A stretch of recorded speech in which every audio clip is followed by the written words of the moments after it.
Alhamdulillah di minggu ini kita masih bisa bertemu lagi pada mata pelajaran pendidikan agama Islam. Sebelum memulai pelajaran hari ini, alangkah baiknya kita berdoa terlebih dahulu. Kepada KM mohon untuk memimpin doa.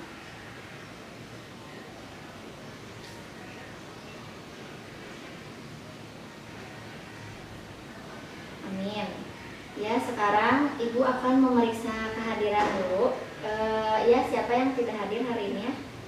Ibu akan langsung rekap di laptop, di data-datanya. Oh, hadir semua, alhamdulillah. Ya, langsung saja kita masuk ke materi. Sebelumnya masih ingat gak minggu lalu kita membahas tentang apa? Ya, ya betul. Minggu kemarin kita membahas tentang toharoh. Ya, toharoh itu mensucikan diri ya.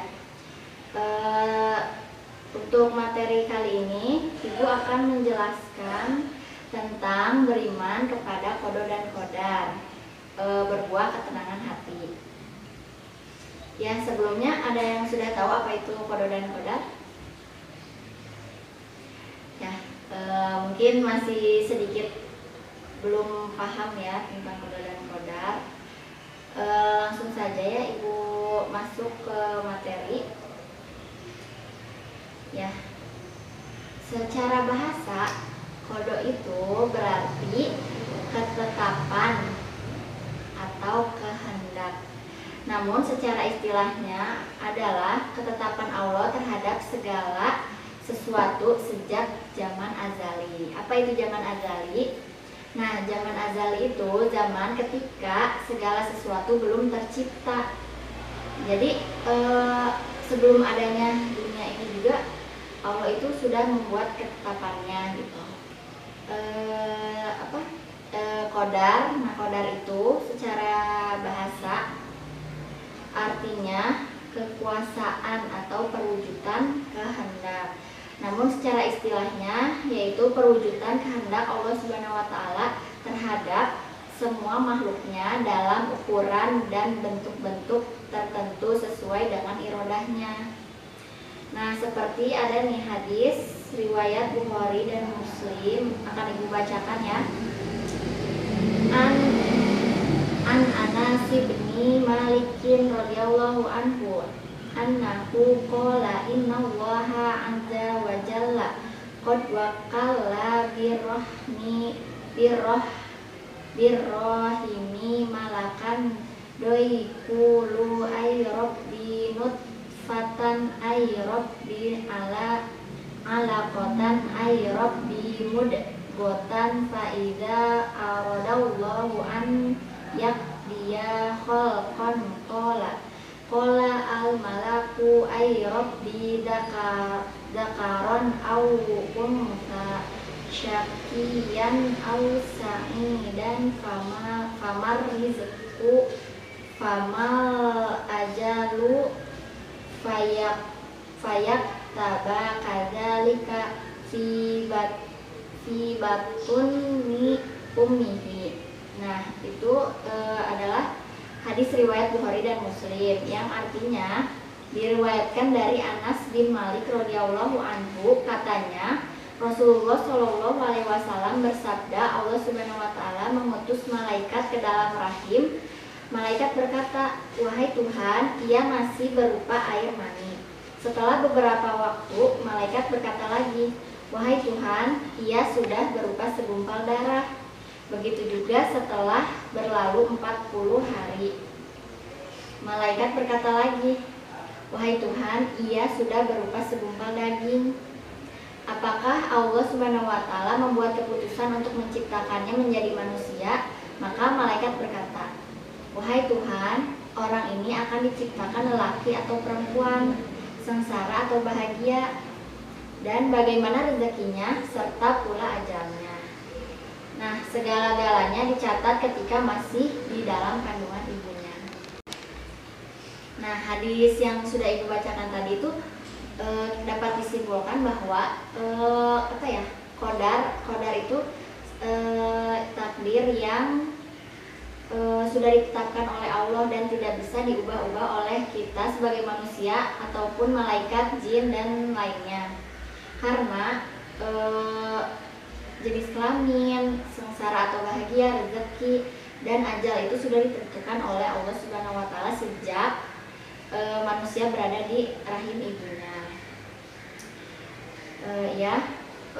Beriman kepada qada dan qadar itu merupakan iman yang keenam.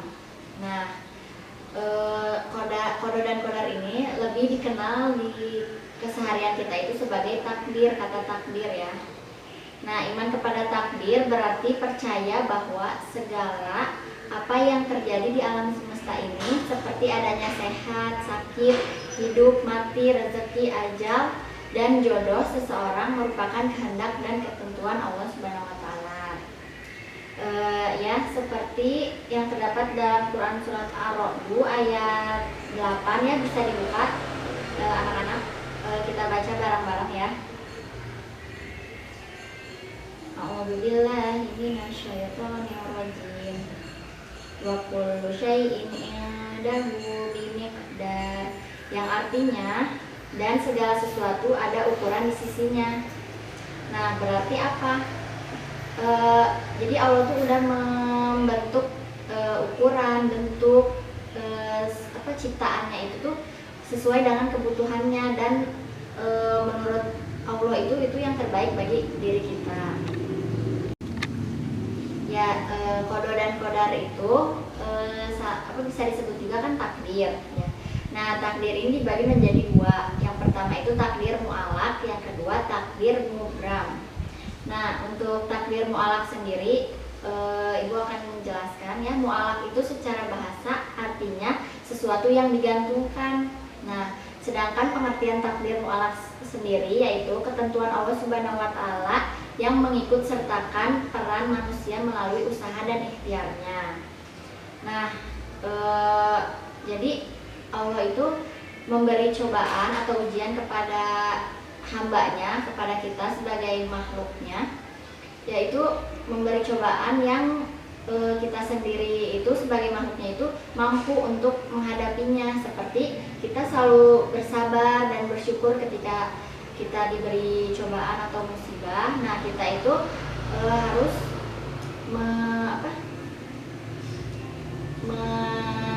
melakukan bersabar dan bersyukur, karena dengan kita diberi sakit atau diberi cobaan itu tuh Allah menguji seberapa besar kesabaran kita, dan Allah itu menguji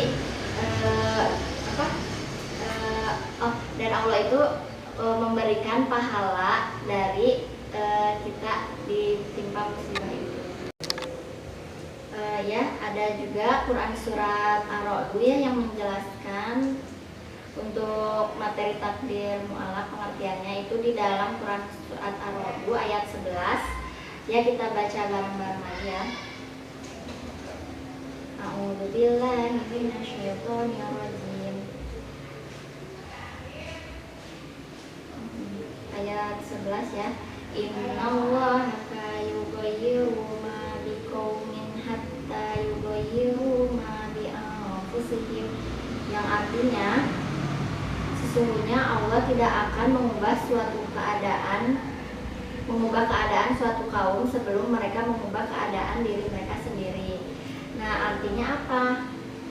Kita sebagai makhluknya dengan ketetapan yang sudah dibuat oleh Allah, seperti kecerdasan. Nah, kecerdasan itu ya, kita kalau kita ingin cerdas ya kita harus melakukan diri kita itu dengan usaha, dan usahanya itu seperti apa? Nah, usahanya itu kita belajar, terus memanage waktu dengan baik, nah dengan berikhtiar juga dan bertawakal kepada Allah agar kita mendapatkan hasil yang terbaik.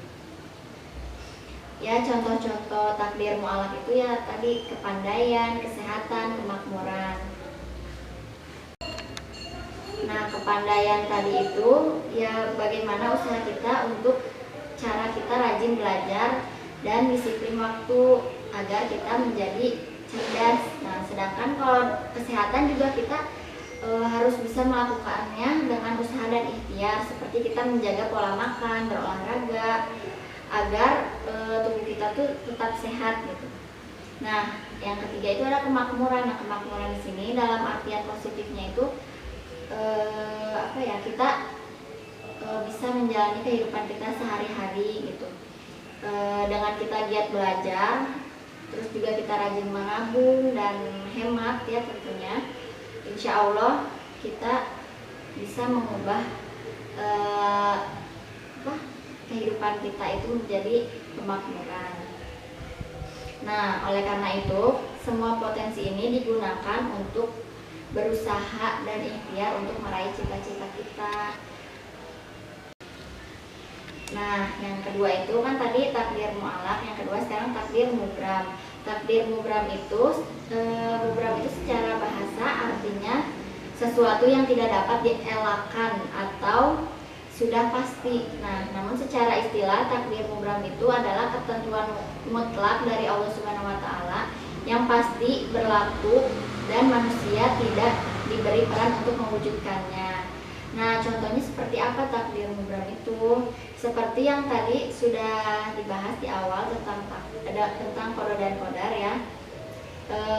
Jadi takdir mubram itu contohnya itu seperti jenis kelamin tadi, ajal kita, rezeki kita, jodoh. Nah, itu tuh sudah Allah tetapkan saat kita ada di rahim ibu.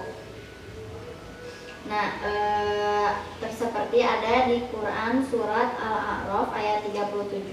Kita bacakan bersama-sama juga ya. Ayat 37. Ya, ayat 34 ya, maaf. Ayat 34 kita baca bareng-bareng ya. A'udzubillahi minasyaitonir rajim.